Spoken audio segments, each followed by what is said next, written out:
Yes sir. आज का अपना टॉपिक है still life. How to make a still life and what is the mean of still life. Still life हमारे पास जैसे कि कोई भी ऑब्जेक्ट है, ऑब्जेक्ट जो सामने रखा जाता है। सब्जेक्ट वो होता है जो हम लोग बनाते हैं। सो दैट्स वाई हम लोग इनको ऑब्जेक्ट और सब्जेक्ट के बीच में कन्वर्ट करते हैं। सबसे बड़ी बात है कि स्टिल लाइफ में हम लोगों को डिवाइडेशन करनी होती है। कई बच्चों को ये नहीं पता होता +1 में +2 में कि मेज़रमेंट कैसे करनी है, डिवाइडेशन कैसे करनी है।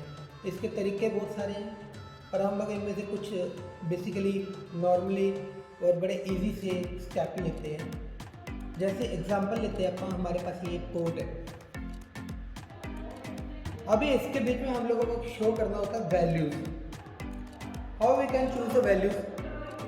वैल्यूज़ का मतलब है कि हम लोग लाइट एंड डार्कनेस की शेडिंग का जो डेप्थ है इसकी, उसको शो कैसे करते हैं।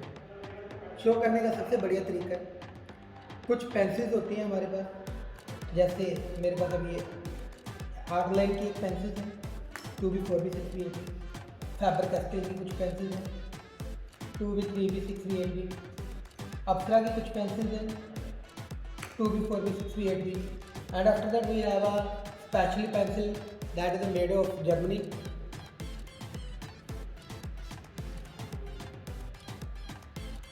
हमारे पास एक डबल ई की पेंसिल है। डबल ई की पेंसिल हम लोग किसी भी चीज़ को एक्स्ट्रा डार्कनेस देने के लिए यूज़ करते हैं। तो स्टार्ट करते हैं आपके पास अपना स्टिल लाइफ। सबसे सिंपली पेंसिल है मेरे पास, ब्लैक पेंसिल। किसी भी चीज़ को, किसी भी ऑब्जेक्ट को हम लोगों ने जब डिवाइडेशन करने के बाद ड्रॉ करना है, वो बिल्कुल लाइटली होता है। तो जैसे मैं कुछ पिक्चर दिखाता हूँ। अभी मैंने कुछ ऑब्जेक्ट सब्जेक्ट के बीच में डिवाइड करके इनको ड्रॉ किया हुआ है। पोट, कांच का गिलास, एप्पल। अगर हम लोग चाहें इसको 3D एक्स्ट्रा ऑर्डिनरी वर्क के बीच में शो कर सकते हैं। हाइपर रियलिस्टिक वर्किंग, जब तक हम लोग 3 से 4 घंटे नहीं लगाते, हाइपर रियलिस्टिक वर्क नहीं होता है। वीडियोज़ में आप लोग देखते हैं कि बहुत सारे ऑब्जेक्ट होते हैं जो हम लोग ऐसे ही बना देते हैं और देखते हैं कि वो हाइपर रियलिस्टिक है, पर इसके बीच में बहुत सारी पेंसिल और स्प्रे गन स्पेशली, तो वो चीज़ें यूज़ करते हैं। हम लोग नॉर्मली यूज़ कर रहे हैं। ये मैंने आप लोगों के लिए सिंपल कोड बनाया। इसके बीच में हम लोगों ने शो किया हुआ है लाइट कहाँ से चल रही है। लाइट चल रही है इधर से। लाइट का वेव जब भी किसी पोर्ट के ऊपर किसी भी एंगल से पड़ेगा तो उसका वो एरिया क्रिटिकल होके ये लाइट के बीच में शो करता है। उसके बैक साइड पे ऑटोमेटिकली है कि वो डार्कनेस के बीच में शो होगा अगर दोनों तरफ से लाइट नहीं पड़ रही तो। फॉर एग्जांपल अभी यहाँ पे लाइट पड़ रही है अपने पास पोर्ट के बीच में इस तरफ, तो इस तरफ इसकी डार्कनेस है बहुत ज़्यादा। डार्कनेस करनी है, लाइट करनी है, वो आपका काम है। जैसे जैसे आप लोग पेंसिल चलाते हो वैसे वैसे हमारा ऑब्जेक्ट अच्छा बनता है। अभी एग्जांपल देता हूँ मैं आप लोगों को डिवाइडेशन। मुझे कुछ 2 पोट प्लस एक एप्पल या कोई गिलास, इन 3 चीज़ों को ड्रॉ करना है, 2 चीज़ों को ड्रॉ करना है या सिंगल पार्ट को ड्रॉ करना है। सबसे पहला काम है जितना पार्ट हम लोग ऑब्जेक्ट देख के, सब्जेक्ट के बीच में जितना पार्ट देख के हम लोग यहाँ पे ड्रॉप करते हैं। फॉर एग्जांपल मैंने इतना पार्ट इसका ड्रॉप कर दिया। अभी इससे डबल पार्ट मैं नीचे ड्रॉ करूँगा। इट मीन्स मेरे पास ये मेजरमेंट हो जाएगी पोर्ट की। अगर मैं इस तरीके से बना रहा हूँ जिसके बीच में विड्थ ज़्यादा हो, हाइट कम हो। अभी हाइट कम के साथ इसलिए ऐसे बना रहे हैं क्योंकि हमारे पास 3 ऑब्जेक्ट होंगे, 4 होंगे। अगर मेरे पास सिंगल ऑब्जेक्ट है और वो लंबाई में है तो नेचुरली है कि शीट को हम लोग ऐसे रखेंगे। शीट ऐसे रखी हुई है, हम लोग उस चीज़ को मेजर करते हैं कितने पार्ट्स में डिवाइड होता है। अगर मान लो कि मैं नीचे इतना पार्ट इसका ड्रॉप करता हूँ, ऊपर उससे डबल पार्ट ड्रॉप कर रहा हूँ। डबलिंग के बीच में जो एरिया ऊपर का और नीचे का है, अगर वो पोर्ट की चौड़ाई कम है तो हम लोग ऊपर वाले हिस्से को दोनों तरफ से मर्ज करते हैं। तो जितना हिस्सा हम लोगों ने ऊपर छोड़ा हुआ है उतना हिस्सा हम लोग इधर उधर छोड़ देते हैं। अगर उसकी चौड़ाई ज़्यादा है तो हम लोग जितना पार्ट ये छोड़ा हुआ है उतना पार्ट ये छोड़ेंगे, उतना ही पार्ट हम लोग इधर छोड़ेंगे, तो हमारे पास जो स्पेस बनेगी उसके बीच में आपका पोर्ट क्रिएट होगा। फॉर एग्जाम्पल, क्लियर हो गया? अभी हमारे पास ये पोर्ट बना है, हम लोगों ने देखना कि शेडिंग कैसे करनी है, शेडिंग का तरीका क्या है। तो सबसे पहले कोशिश कीजिए कि हम लोग HB की पेंसिल या 2H 2B सिंपल पेंसिल से भी आप लोग ड्राइंग कर सकते हो। जब भी हम लोगों ने किसी पोर्ट को बनाना है तो ये याद रखना कि लाइट कौन सी तरफ से आ गई, इसकी वैल्यूज़ को चेक करना है हम लोगों ने। वैल्यूज़, अभी मैं एग्जांपल लेता हूँ कि वैल्यूज़ के बीच में अगर लाइट इस तरफ पड़ रही है तो इसके कौन कौन से पार्ट होंगे जो हम लोगों को लाइट दिखेंगे। नेचुरली ये लाइट पड़ेगी तो इसका इस साइड वाला पार्ट हमें लाइट दिखेगा, इस साइड वाला पार्ट हमें लाइट दिखेगा, बट इनर पार्ट का ये जो हिस्सा है ये हम लोगों को डार्क दिखेगा। पोर्ट की क्रिएशन के बीच में नियर अबाउट हम लोगों के पास ये हिस्सा लाइटर में होगा, ये हिस्सा लाइट में होगा, सो दैट्स इट। इसको हम लोग छोड़ेंगे लाइट के बीच में, ये हिस्सा होगा डार्क।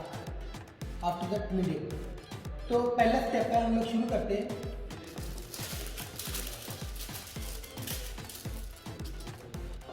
मैं शेडिंग करना शुरू करता हूँ अपर से। पेंसिल को इस हिसाब से चलाना है ताकि उसके बीच में कोई भी पेंसिल के पैच नहीं पड़े। मैं पहले आउटर लाइन है जो उसके बीच में क्रिएट कर रहा हूँ ताकि हमारी पेंसिल इस लाइन से आउटसाइड बाहर निकले नहीं।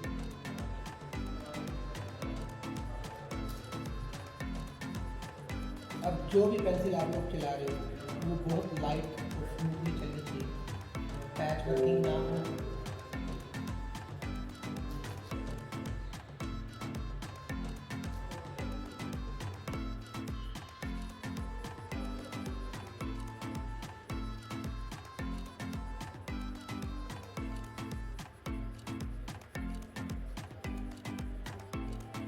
मैं एक ही एंगल से पेंसिल को चला रहा हूँ, आपसे डाउन की तरफ नार्मल में, और ये एक ही एंगल है जिसके बीच में मैं पेंसिल को चला रहा हूँ। रीज़न, जब इसको लेयर बाय लेयर हम वर्क करते हैं तो इसकी मिक्सिंग अच्छे से हो जाए।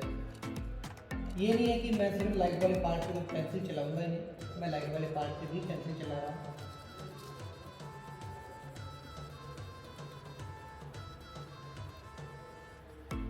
तो मेरे पास कुछ हिस्सा है जो मैंने ऐसे लेयर बाय लेयर काम करना शुरू किया।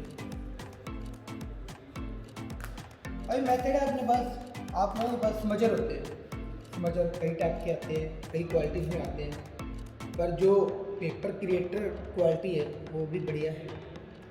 अब मैं इसके ज़रिए इसको मिक्स करता हूँ।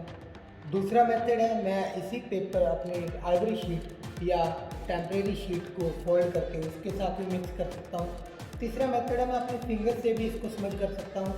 फोर्थ, हम लोग इसको कॉटन से स्मज कर सकते हैं। बाकी सबसे बढ़िया है जो वो हमारे पास होता है हमारा हैंकी, तो हम लोग इसको अपने हैंकी के साथ भी स्मज कर सकते हैं। तो मैं पहला काम करता हूँ कि अपने हैंकी के साथ ही स्मज करूँगा,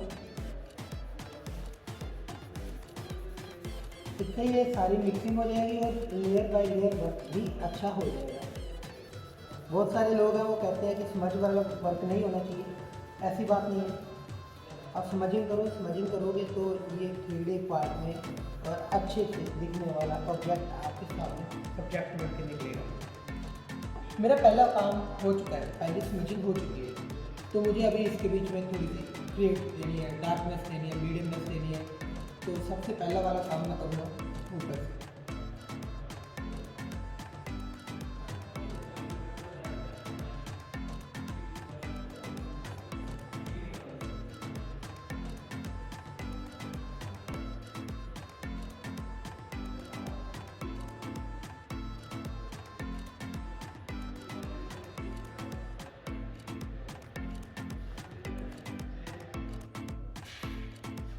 शेडिंग की बहुत सारी टाइप्स होती है, cross hatching, narrow lines, straight lines, cutter lines, smudger, mixer, बहुत सारी शेड्स होती है, बहुत टाइप्स होती है इसकी।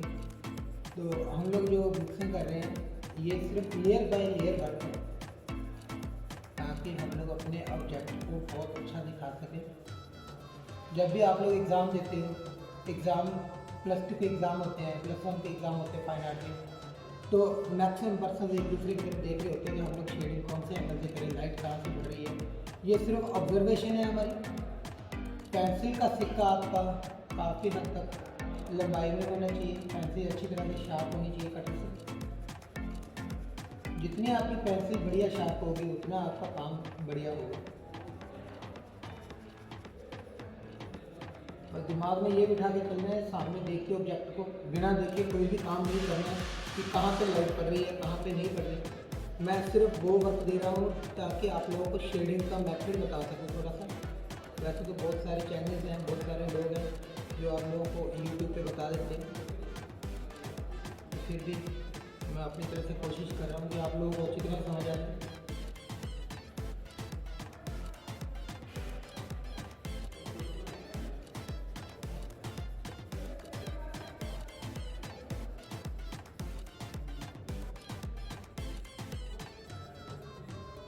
अभी तक मैं सिर्फ 2H की पेंसिल से काम कर रहा हूँ। सिंपल पेंसिल है मेरे पास, मैंने अभी तक दूसरी पेंसिल उठाई नहीं है।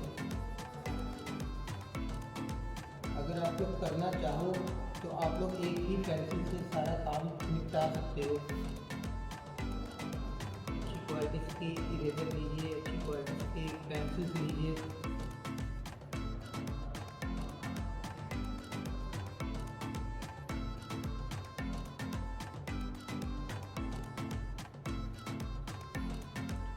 अगेन मैं इसको फिर से एक बार समझ करूँगा। समझ में इसलिए करता हूँ ताकि लेयर बाय लेयर ये डार्क होती जाए और अच्छे से हम लोगों को शो अप हो जाए।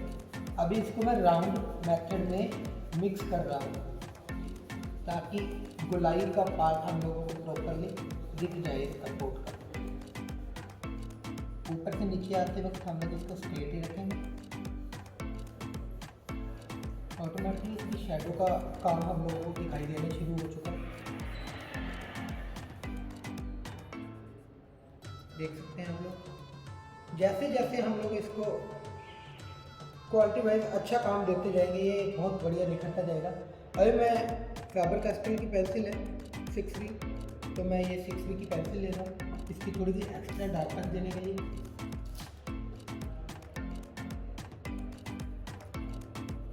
मैं इसको ज़्यादा प्रेस नहीं कर रहा हूँ, इसके ऊपर ज़्यादा दबाव नहीं दे रहा हूँ। नॉर्मली पेंसिल पकड़ के नॉर्मली पेंसिल ही चला रहा हूँ।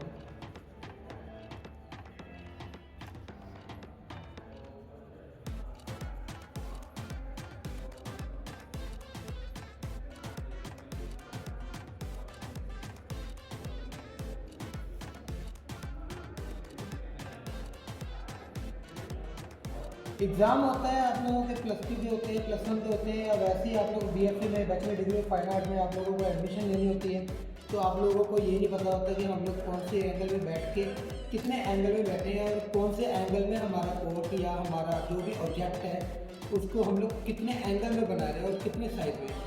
नॉर्मली है कि जो फर्स्ट रो के पर्सन होते हैं जो पहली लाइन में बैठे हुए हैं, जो पहली लाइन में बैठते हैं, तो उन लोगों को मिनिमम इसका सेम टू सेम साइज देना होता है ड्राइंग में। अगर कोट मान के चलते हैं कि 10 इंच का है तो उस कोट को हम लोग उतने ही एंगल में और उतने ही साइज में क्रिएट करते हैं। रो के बीच में 3 लाइनें होती हैं, 3 लाइनों में बच्चे बैठाए जाते हैं। जो थर्ड रो के पर्सन होते हैं उन लोगों का काम होता है कि हम लोग दोनों से कम 1.5 इंच छोटा कोट बनाते हैं। उनके पास अपॉर्चुनिटी होती है कि वो कोट को छोटा बनाने के साथ साथ उसके आसपास का एडेप्टिंग वर्क भी है वो शो कर सकते हो।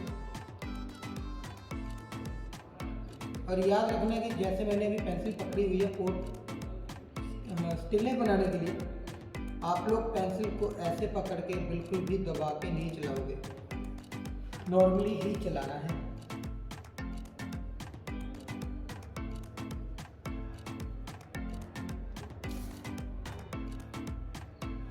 यहाँ पे हम लोग थोड़ा सा दबा रहे हैं क्योंकि नेचुरली की लाइट अगर इधर से पड़ेगी तो इसका नीचे वाला पार्ट हम लोगों को इतने इतने हिस्से तक डार्कनेस देगा।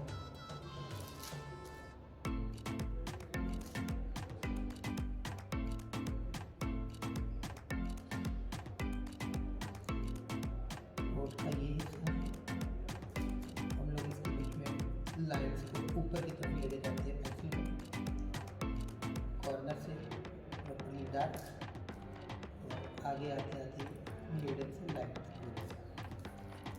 डबलिंग हो चुकी, डबल लेयर हो चुकी है हमारी। तीसरी लेयर का काम है तो पेंसिल को धीरे धीरे इसको स्मच करते जाओ। वीडियो को हम लोग ना तो स्किप कर रहे हैं ना ड्रॉप करके हम लोग एक्स्ट्रा कोई इफेक्ट दे रहे हैं। जैसे वीडियो चल रहा है वैसे का वैसे ही हम लोग आपको दिखा रहे हैं। अभी तक हम लोगों ने पेंसिल के साथ इरेजर को बिल्कुल भी यूज नहीं किया। इरेजर का काम होता है, बिल्कुल होता है। इरेजर का काम होना जरूरी भी है क्योंकि जब आप लोगों को स्टिल बनानी होती है तो इसके बीच में जो इफेक्ट देने हैं इरेजर के साथ आप लोग इस इफेक्ट को देके बहुत अच्छे से बना सकते हैं। अभी हमारे पास जो कोट बना हुआ है इसकी थर्ड लेयर जो दी है इसको थोड़ा सा मिक्स करना है हम लोगों को, और ज़्यादा दबा के नहीं, हल्का लाइट। एंड फाइनली हम लोग इसके ऊपर सिर्फ पेंसिल चलाएंगे तो इसकी स्मचिंग नहीं होगी। अब इसके साथ आप लोगों के सामने ये ऑटोमेटिकली 3D इफेक्ट वाला और रियलिस्टिक वर्किंग वाला कोट बनना शुरू हो जाएगा। अभी इरेजर का काम पेंडिंग है। सपोज करते हैं कि अपना नेचुरली की लाइट इस तरह से पड़ रही है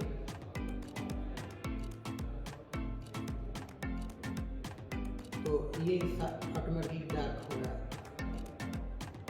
अभी नेचुरली भी इसके साथ साथ हम लोग यहाँ पे पहले ये इफेक्ट दे ताकि हमें पता चल सके कि हमारा कोट सही डायरेक्शन में चल रहा है और सही सिचुएशन में इसकी शेड निकलेगी।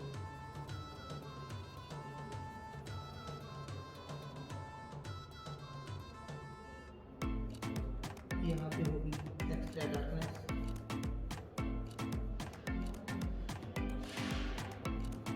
धीरे धीरे मीडियम और समझ करने के साथ साथ ये हमारे पास लाइट दे देगी। ये हमारे पास इसका बेस है।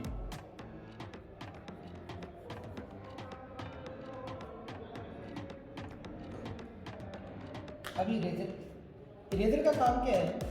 इरेजर का काम है जहाँ पे लाइट पड़ रही है उस पोर्शन के बीच में हम लोगों को इफेक्ट दिखाने हैं। अब पोर्ट गोलाई वाला होता है, कोई भी पोर्ट है वो गोलाई में है। जब इसके बीच में इरेजर का काम होता है तो इरेजर ऐसे भी दे सकते हैं,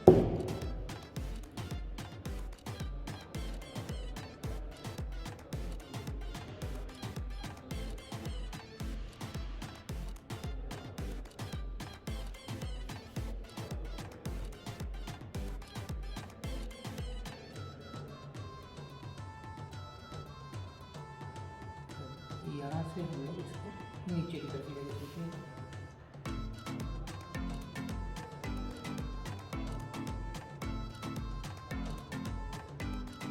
कभी भी कोई भी मिट्टी का पोट बना होगा उसके बीच में लाइन खड़ी होती है तो हम लोगों को देखने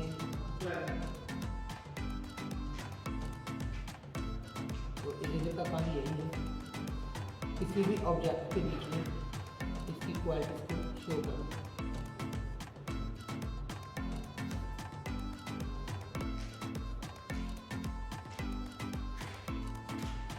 एक्स्ट्रा जो आउटर लाइन है मैं सिर्फ उनको ही करने जा रहा हूँ।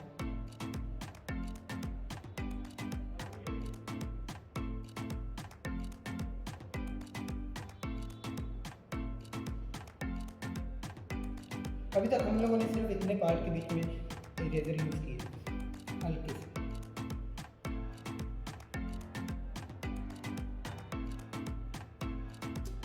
अगेन मैं इसके ऊपर भी अपना है कि यूज़ करूँगा ताकि इसकी शेड के बीच में कोई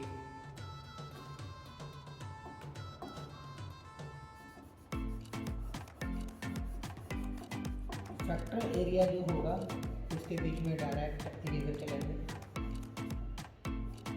तो मैं ये इरेज कर देता हूँ जो लिखा हुआ।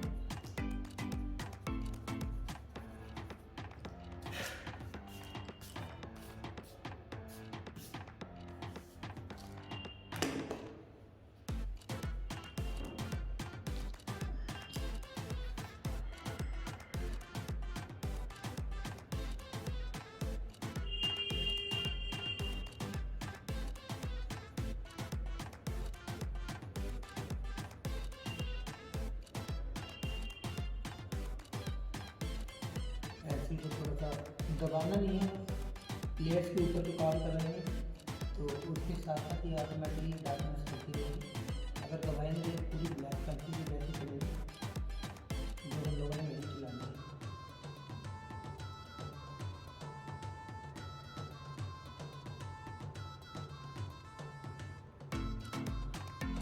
आराम से पेंसिल के ऊपर पेंसिल चलाती रहेगी।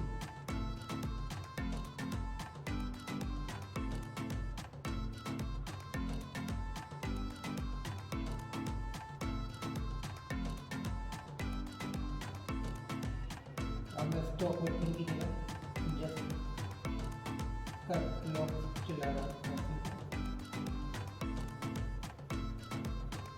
बोर्ड के बीच में लाइट सीधी लाइन होकर चलेगी।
अभी क्रॉस में चला रहा हूँ। क्रॉस हैचिंग वाला वर्क बहुत बढ़िया होता है। अगर क्रॉस हैचिंग वर्क में बनाए तो उसके बीच में स्मजिंग नहीं होती है, डायरेक्ट क्रॉस स्मजिंग की शेड होती है उसके बीच में। की थोड़ी सी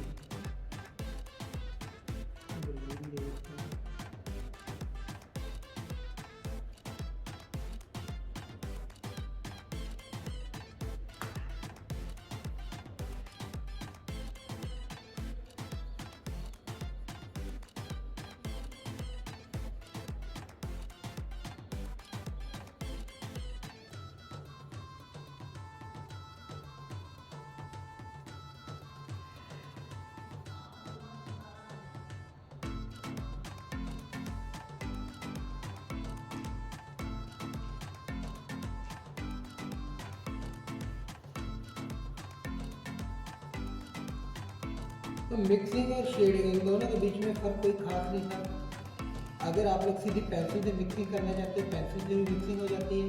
स्मजिंग से करनी है तो लेयर बाय लेयर वर्क करना पड़ता है, जैसे मैंने आप लोगों को दिखा दिया। और लेयर बाय लेयर के बीच में जो हम लोग काम करते हैं वो बहुत बढ़िया काम होता है। अगर हम लोग कहें कि हाँ एक ही बार पेंसिल चलाइए और उसके बीच में हम लोगों ने हाइपर वर्क कर दिया तो वो काम की पॉसिबिलिटी तो बहुत कम है। अगर वैसा काम करना है तो इतना का पार्ट हम लोगों को कई दिन लग जाते हैं। 2-2 घंटे का काम एक ही बार में कंप्लीट नहीं किया जाता है। तो हम लोगों ने जितना भी काम किया, अभी ये पॉट ड्रॉ कर दिया, दूसरा पॉट ड्रॉ किया हुआ था, तो अभी इसके साथ साथ हम लोगों ने इसके बीच में शेडिंग की है, तो 20 से 25 मिनट लगे होंगे। ये आपके सामने है। अब इरेजर से इसके बीच में इफेक्ट देने वाले, जैसे जैसे आप लोग इसके बीच में इफेक्ट दे दोगे वैसे वैसे आपका पॉट बहुत बढ़िया हो जाएगा।